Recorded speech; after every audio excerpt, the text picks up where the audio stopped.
Hey, welcome to Mark's Garage. This is Missy the Wonder Dog. Morning. I don't even know where to start. I'm about to show you a video from yesterday and 2 days before.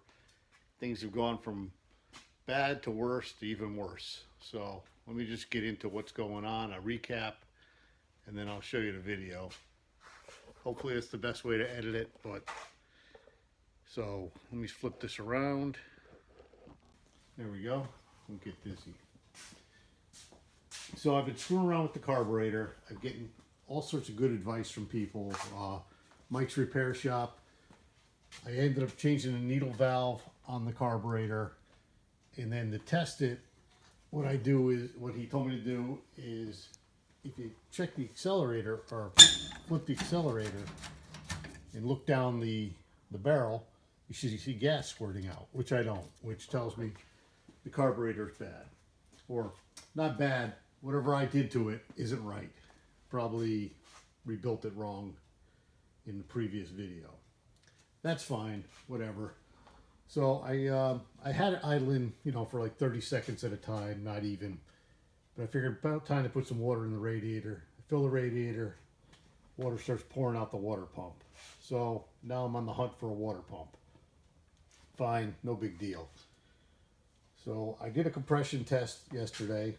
That worked out fine, but for some reason I left the key on in ignition with the battery charger on overnight. So I come in down this morning, I look at the battery charger and it's down to like 3 volts. I'm like, well, how the heck is that possible? I look up and I see the keys on the on position. So I don't know if that ruins the coil. The coil was warm to the touch. Now it's kind of cooled down. So I don't know if I just burned up anything, ruined the points. But I feel like I'm going about 4 steps backwards. So I'm on the hunt for a water pump. And what I think I might do today is suspend myself from any kind of engine work. Or before I do that, maybe, just maybe, this is the old carburetor. I might take that off and just clean it up and give it a shot and see what I got to lose. So watch the following video and have a good laugh at my expense. Alright, I'm going to try this one more time. Anybody knows what's going on here, let me know. Key on. Almost full choke.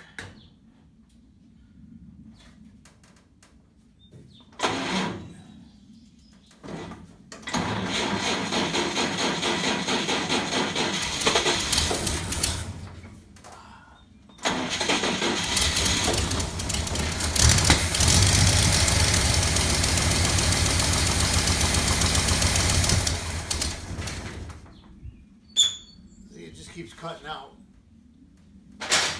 So my thinking is the carburetor's clogged or something like that. I'm getting fuel in the bowl. If anybody's got any thoughts on this, let me know. All right, I got the carburetor apart. I don't know, or took it off the truck. It took about 15 minutes to do that. I don't know where to start. I guess just open it up maybe. Let's see.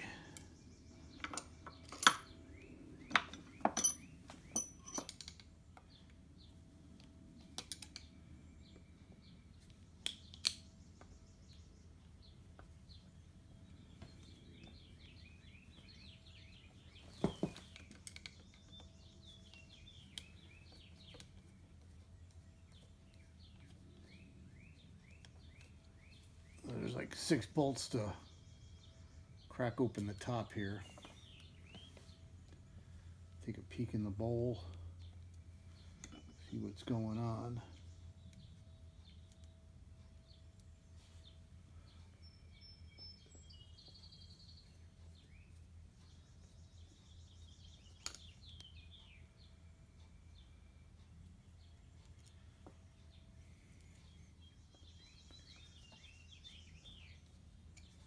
I am by no means an expert at carburetors.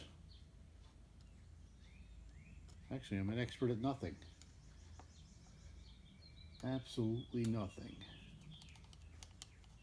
But I am anxious to get back on the body. I'm curious to see if the doors in this truck still fit after all the body work I did. Did I get them all? Nope, missed one.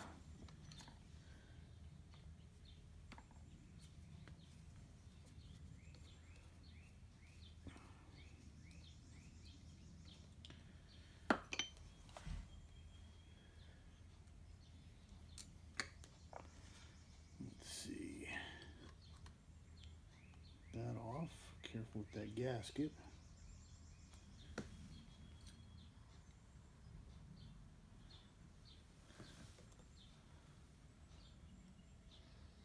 There's gasoline in there, but not much. I guess the test is the gas coming into the bowl?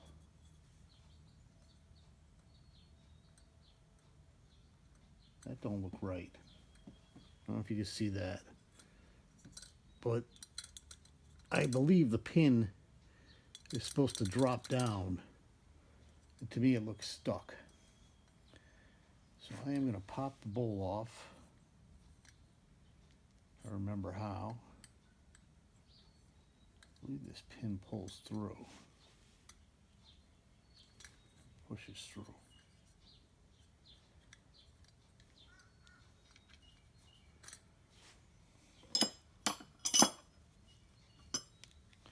Probably have my needle nose, not my electrician's pliers, but come on. Don't break that. So this here is the needle. I'm pretty sure it's not supposed to be stuck in there. It's supposed to just pop out. And it lets the gasoline in and out. Now if it was stuck in there and it's not letting the gas out, or into the bowl rather, or out of the line, depending on how you look at it, that could be a problem. There's a little rubber tip on it. To me it looked like it was jammed in there.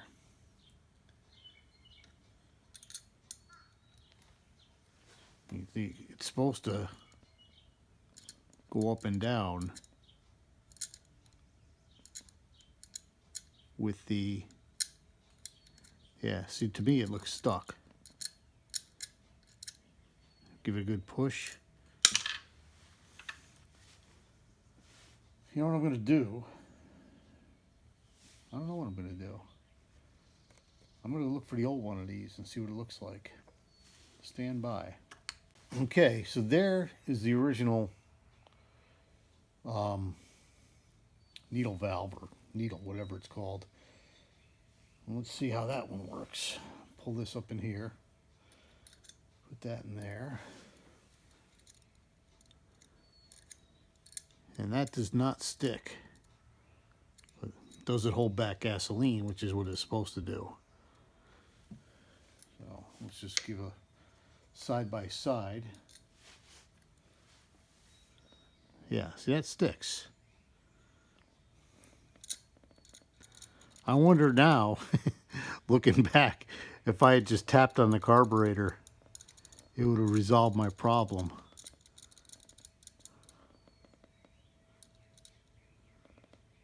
But you know what? The carburetor, the engine vibrates, so you would think it wouldn't stay in there. But see, it's got a little rubber tip, which is probably needs to wear in a little bit. But I think for today's experiment, I'm going to put this needle in. I'm going to put this float back in. Forgot how it went.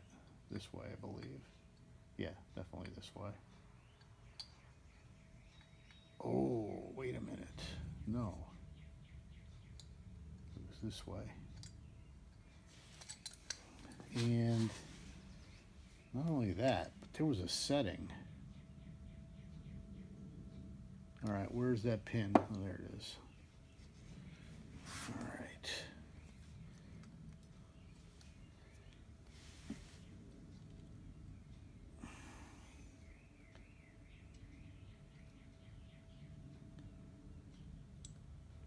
I'm probably off camera because I'm holding this thing on my knee. trying to get it in. Just set it right there.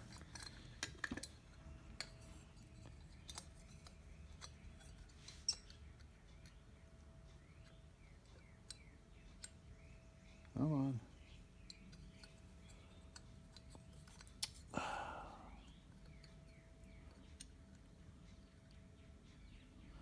There we go. Just gotta find the hole on the other side. Ooh. I hope this is right. Maybe I'll have to go back and look at the video.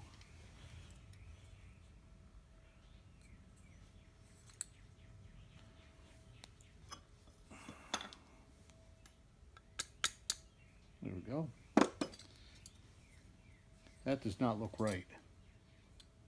Oh, that's because this is on the wrong side of that. So back out, do it again.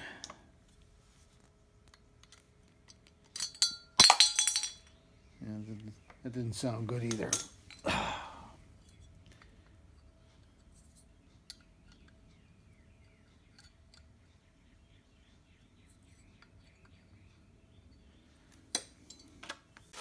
All right, so I put the old needle valve back in. You see now it drops. It's really hard to see because it's so small. I'll try to bring it in a little closer. But yeah, it drops.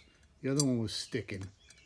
So that might have been the problem. It was stuck. When it drops, it lets gasoline in. Gasoline fills the bowl fills up, pushes that back in, closes. When it needs more gas, it drops, lets more in. So possibly that was the problem. I'm going to put it all back together and we'll give it another try. All right, new needle valves in the new carburetor. Let's see what happens. Choke on.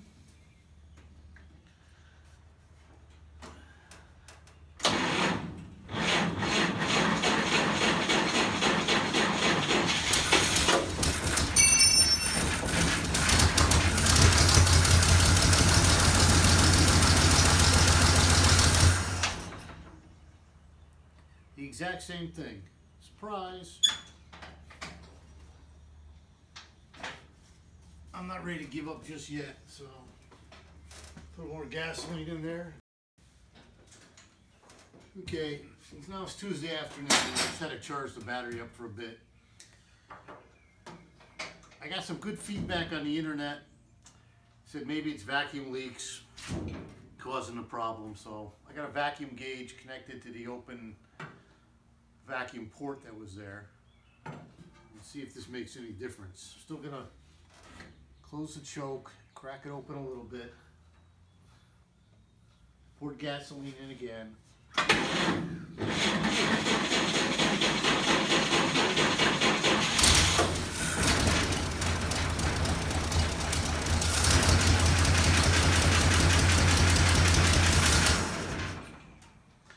It does run rough, I'll tell you that. If I give it, see, the definition of insanity is doing the same thing over and over again and expecting a different result. So I'm just going to pop this little cover off the top of the carburetor. I think this is kind of like a filter of some sort. Alright, so I pulled the top of the carburetor off right on the truck. And if you look down there, there's gasoline in the bowl, which tells me that it's getting through.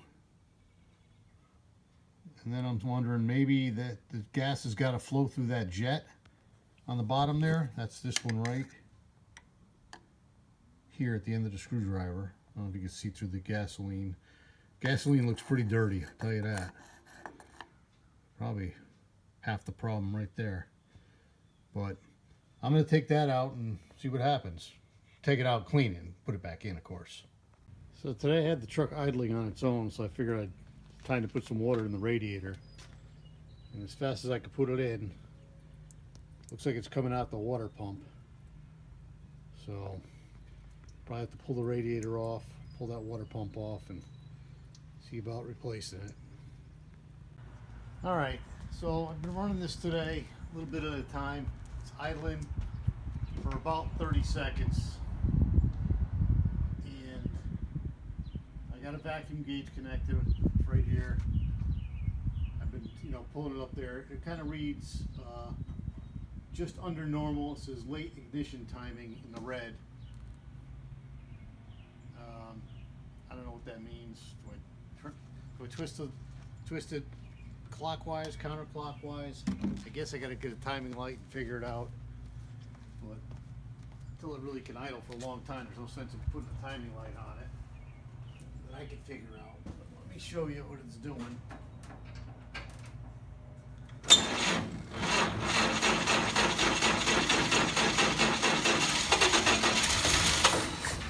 Almost.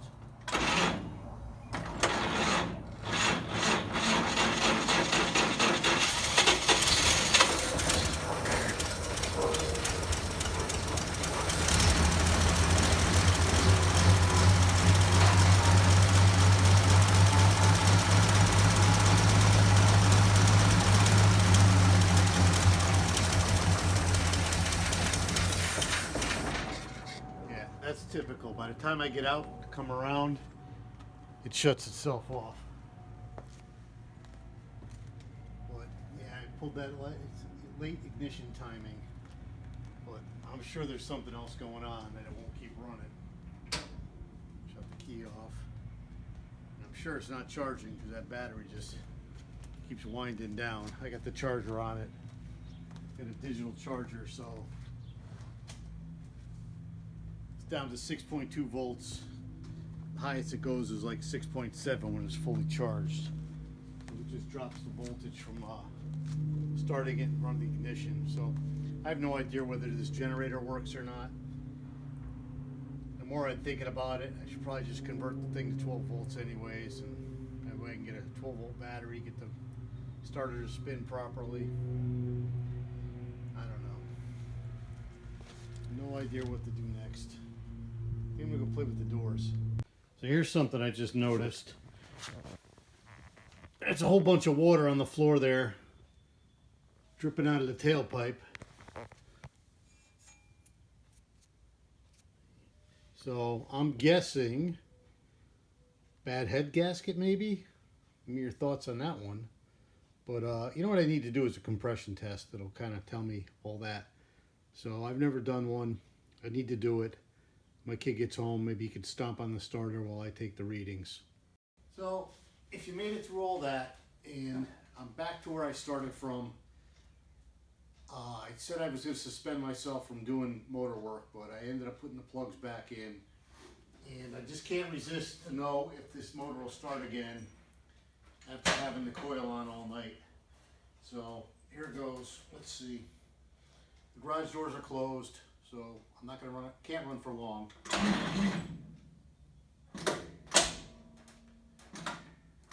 Look, I got nothing. Ha! Good boy. All right, there you go.